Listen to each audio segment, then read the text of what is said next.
Manga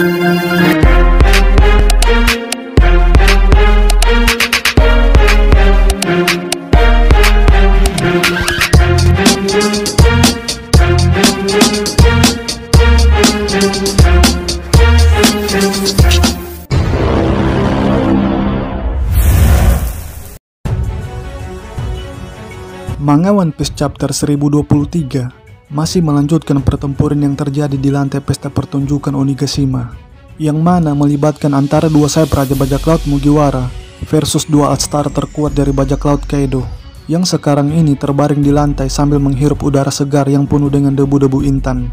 Melihat hal itu, membuat anak buah Kaido yang lain berteriak histeris yang seakan-akan tidak percaya dengan apa yang terjadi di depan mata mereka. Sedangkan di pihak pasukan aliansi, Chopper terkejut dengan reaksi obat penambah daya dari suku Ming yang begitu cepatnya. Kuharap Chopper dapat membuat obat yang serupa, yang sama sekali tidak memiliki efek samping yang berbahaya. Jika itu terjadi, maka plot armor Luffy semakin tebal. Anak buah Kaido yang tidak terima para komandannya dijatuhkan, berinisiatif untuk menembak sang pemburu bajak laut. Namun sebelum ia menarik pelatuk senjatanya, Kawamatsu dengan sigap melindungi Zoro dari aksi penembakan berbahaya tersebut. Lalu kakek Hyogoro menginstruksikan kepada semua pasukan aliansi yang berada di tempat untuk tidak ikut campur dalam pertarungan mereka, terutama bagi pihak musuh. Sebab menurut kakek Hyogoro, Zoro dan Sanji tidak ingin diganggu. Bisa dibilang, instruksi dari bos Hyogoro merupakan bentuk kepercayaannya terhadap kekuatan dari Zoro dan Sanji dalam menanggulangi para All-Star Bajak Laut Kaido. Jadi kecil kemungkinan Sanji dan Zoro akan dibantu. Terlebih lagi, King dan Queen sejak awal sudah menghadapi Marco dan Chopper, yang tentunya akan mengurangi stamina dari para All-Star tersebut. Masih di tempat yang sama, Marco kembali menyinggung tentang Rasking yang dulunya pernah tinggal di atas Red Line, yang menurut Shirohige, dulunya ada negeri para dewa di atas sana, yang kemungkinan besar cerita tersebut dia dengar dan dapatkan dari cerita orang-orang tua zaman dahulu. Atau bisa jadi juga cerita tersebut dia dengarkan melalui mantan kaptennya, yaitu Rock the Sebek. Melihat Marco yang sudah kehabisan tenaga, membuat anak buah Kaido memberondongnya dengan timah panas. Akan tetapi, Izo datang tepat waktu untuk menyelamatkan Marco dari hayalannya. Marco yang mendengar pertanyaan Izo, membela diri dengan pernyataan bahwa ia tahu bahwa Izo akan menolongnya.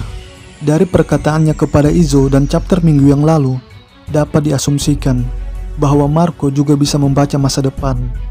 King dan Queen yang sebelumnya diserang oleh dua sayap Raja Bajak Laut kembali bangkit dari lantai oktagon, padahal sebelumnya sudah diserang oleh Zoro dan Sanji menggunakan jurus andalan mereka masing-masing. Dengan kembali berdirinya mereka berdua, membuat kita dapat menakar kekuatan dari para All-Star dengan anggota Tobiropo, yang dimana hanya 2 kali serang langsung KO. Dan menurut Queen, serangan mereka berdua tidak mempan sedikit pun. King dan Queen memang dikenal sebagai anggota senior dari Bajak Laut Binatang Buas, yang hingga sampai saat ini belum tergoyahkan oleh para penantang yang dalam hal ini anggota Tobiropo, baik yang dulu maupun yang sekarang. Sedangkan Jack pada saat 20 tahun yang lalu masih berusia 8 tahun, maka dari itu dia sangat segan dengan King dan Queen. Queen yang melihat Sanji dan Zoro mencoba melukai mereka berdua dengan senjata lasernya, tetapi serangannya dengan mudah dihindari oleh Zoro dan Sanji, sambil berdiskusi atas keanehan yang terjadi pada tubuh Sanji. Yang menurut Sanji, keanehan yang terjadi pada tubuhnya disebabkan oleh red suit yang telah dia gunakan sebanyak 3 kali, yaitu pada saat melawan Pegwan, mengintip di permandian air panas, dan menyelamatkan Momo dari eksekusi. Sepertinya red suit miliknya telah merangsang sel DNA super milik Sanji, yang sebelumnya tertidur dikarenakan obat yang dikonsumsi oleh ibunya, agar keempat anaknya tersebut menjadi anak normal yang memiliki emosi. Namun obat yang diminum Sora hanya berefek pada Sanji. Pertanyaannya, jika sel DNA super milik Sanji bangkit, apakah emosinya akan hilang? Menurut saya tidak. Sebab jika emosinya hilang, maka pengorbanan Sora alias ibunya akan sia-sia belaka. Dengan terupgrade-nya tubuh Sanji, maka hal tersebut akan membuat tubuhnya menjadi semakin kuat dari segala aspek. Dan dari perkataan Queen kepada Sanji, akhirnya kita mengetahui nama Rasking yang bernama Lunaria. Tapi untuk Rasking ini saya belum bisa berbicara banyak seperti yang kukatakan pada review sebelumnya. Cuma yang menjadi pertanyaan selanjutnya, apakah sel DNA milik Sanji sama dengan suku Lunaria? Bisa jadi. Namun penanaman sel DNA-nya bukan pada saat kerajaan Germa melewati Redland, sebab penanamannya terjadi ketika Sora lagi mengandung alias Sanji belum lahir.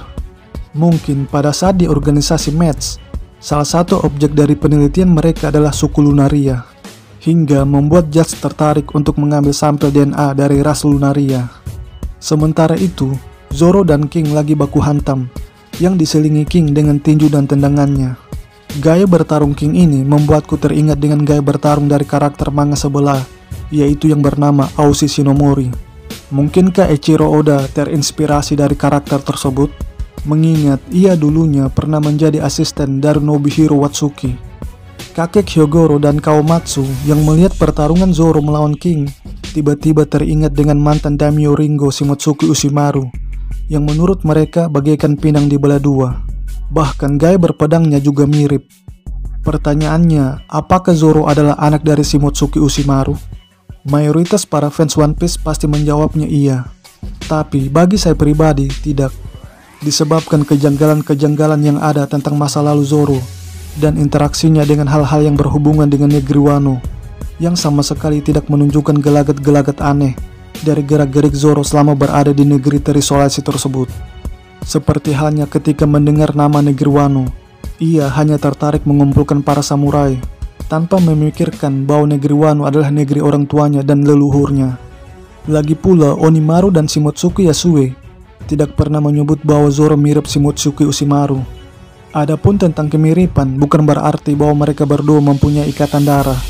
Contohnya seperti halnya Zoro dan Yonji. Sedangkan soal gaya berpedang, maka menurutku itu tidak terlepas dari ajaran Koshiro, yang merupakan anak Shimotsuki Kozaburo. Dan meskipun kakek Hyogoro dan Kawamatsu mengatakan hal yang seperti itu, tidak serta-merta membuat asal-usul Zoro terkonfirmasi. Sebab itu hanya opini mereka berdua. Satu-satunya yang bisa mengungkapkan identitas Zoro yang sebenarnya adalah dirinya sendiri. Itu pun jika ada pemicu yang membuat Zoro membeberkan siapa dia sesungguhnya. Karena sifat Zoro bukanlah orang yang suka membicarakan tentang masa lalunya. Sebenarnya bukan cuma Zoro, tapi kru bajak laut topi jerami yang lain juga seperti itu. Dan kalaupun memang asal-usul Zoro berasal dari negeri Wano, maka hal tersebut tidak akan dapat merubah fakta bahwa arc Wano adalah arc dari Kozuki Oden, sebagaimana perkataan Oda dalam Jump Festa 2019. Kemudian kepanikan terjadi di pelabuhan Tokage dengan munculnya naga raksasa yang menurut anak buah Lau adalah Kaido. Tapi kepanikan mereka segera sirna setelah mengetahui bahwa naga raksasa tersebut adalah Momo. Shinobu yang menyaksikan langsung pertumbuhan Momo tak kuasa menahan air matanya, yang menurutnya tampak seperti, ya siapa lagi kalau bukan Oden yang membuat Shinobu menangis sejadi-jadinya. Dan sudah dapat dipastikan bahwa kemampuan Momo sama dengan Kaido, mengingat buah iblisnya dibuat melalui DNA milik Kaido chapter 1007. Demikianlah review One Piece chapter terbaru pada kesempatan kali ini. Lebih dan kurangnya mohon dimaafkan. Bagi teman-teman yang telah menonton video ini, kritik dan sarannya akan selalu diterima. Dan terima kasih banyak atas dukungannya.